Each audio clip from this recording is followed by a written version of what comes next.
This is Red Carpet Fly's News on the Fly, bringing you daily unique and interesting entertainment, celebrity, and luxury news. Before we get started, you know what to do. Like, follow, and subscribe to Red Carpet Fly, and hit that notification bell so you don't miss a single News on the Fly episode. Before we hop into these headlines, I want to take a moment to recognize some of our fallen stars. Rest in peace to Angela Lansbury, who passed away at the age of 96. According to reports, she passed away in her sleep in her home in LA. Angela is best known for playing Jessica Fletcher on the iconic TV series Murder, She Wrote, but she was a very accomplished actress on stage and on TV. She also voiced the animated character of Mrs. Potts in Disney's Beauty and the Beast. She is survived by 3 children, 3 grandchildren, and 5 great-grandchildren and her brother. You know, I found an interesting story about Angela when I was looking up info about her. So apparently, Lansbury's daughter had fallen in with a crowd led by Charles Manson in her younger years. So Angela had to move her family away from California to get her daughter away from Manson because, in her words, he was so charismatic.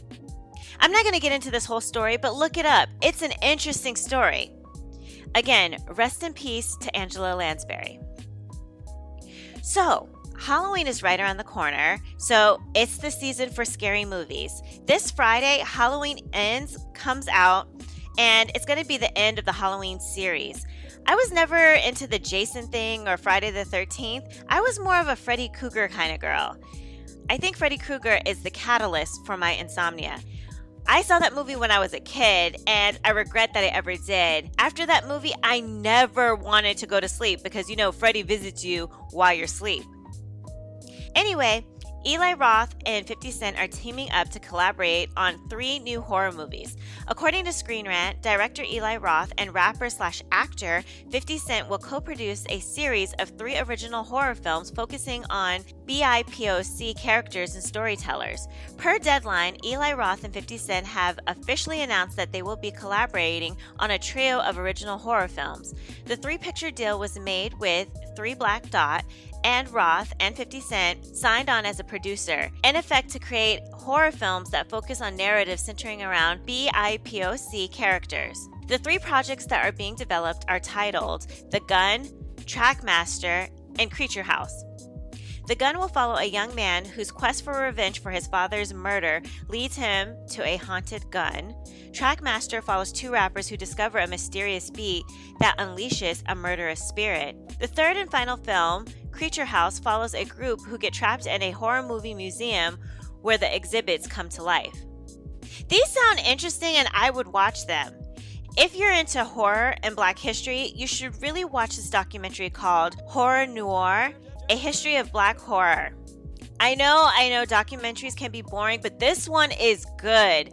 The film examines the relationship between African American history and the evolution of the horror film genre and the roles that African American people have played in the genre's development. I think you can only see it on Shudder, which is a streaming platform, but I think Hulu and Amazon Prime Video offer like a 7-day trial to that platform's content, so you can watch it there. It's so good. They even list some movies that you wouldn't have necessarily considered horror movies. And they aren't just talking about old movies either. They go back as far as reviewing A Birth of a Nation, to Tales from the Hood, to A Vampire in Brooklyn, to Jordan Peele's Get Out and Us. I'm telling you, it's really, really, really good. So check it out. Oh, and if you guys want a list of new Black scary movies to watch, comment below. I stay watching horror movies told from a Black perspective, and not always from an American Black perspective either. Ask anyone. I am good with the movie choices. So just comment below and let me know if you want a few of my recommendations. So, you know, I keep hearing that the dating scene is trash right now. Everyone wants love, but there's no one out there to date. Well, Julia Roberts gives some steamy advice for a successful relationship and marriage. Can you guess what it is? Comment below and let me know what you think. The top secret tip is making out, and lots of it. According to E! News, the Ticket to Paradise star shared her top tip for keeping the spark alive after being married to her husband for 20 years. She states, "I always say the same thing and I'm sticking with it. It's making out, lots of making out." What do you guys think about this?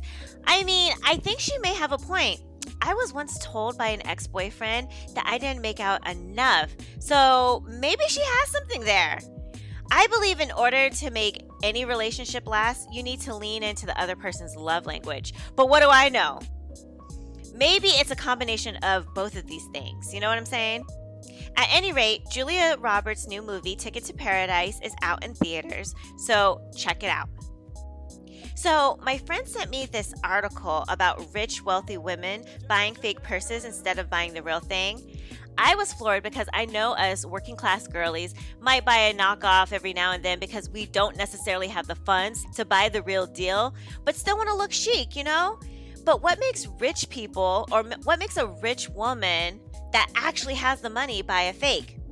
Most people want to become wealthy so that they can afford the uber exclusive, uber expensive things like purses and whatnot. Well, according to NSS magazine, these ladies are young millennials referred to as the rep ladies, and they buy knockoff luxury bags off the black market for the thrill of the hunt or for the feeling of getting a bargain, or, as they put it, they don't want just one thing.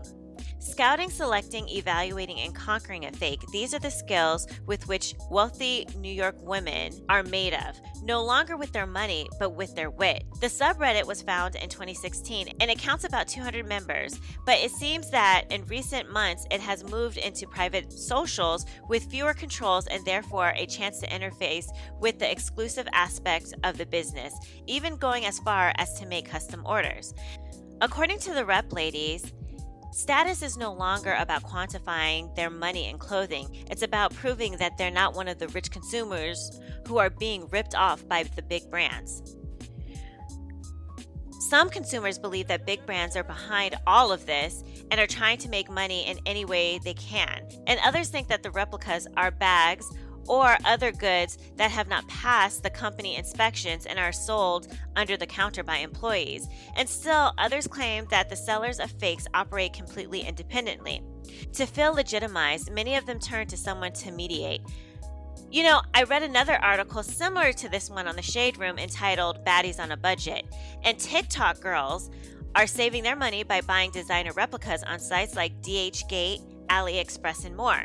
Today, designer replicas are becoming more acceptable amongst Generation Z. There are thousands of YouTube hauls and TikTok trends that show a 20-something showing off their luxury knockoff purchase at 90% difference than the retail price. Others believe you can't tell the difference and the quality is just as good as the authentic item.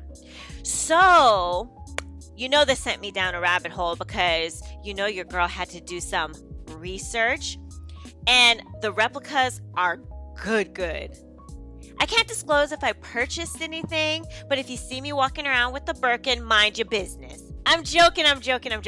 But it's crazy the amount of designer replicas you can find out there.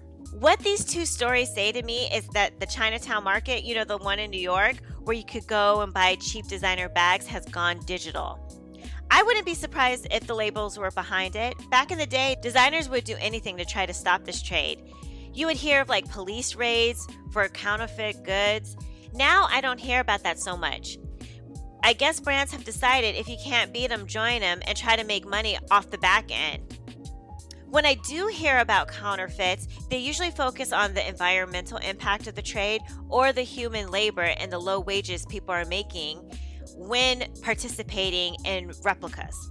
Have you guys ever bought a fake or anything fake? When I first moved to New York, anytime I had free time, I was down in Chinatown trying to purchase something. And this is just a tip if you decide to buy a fake. Don't buy fake perfume.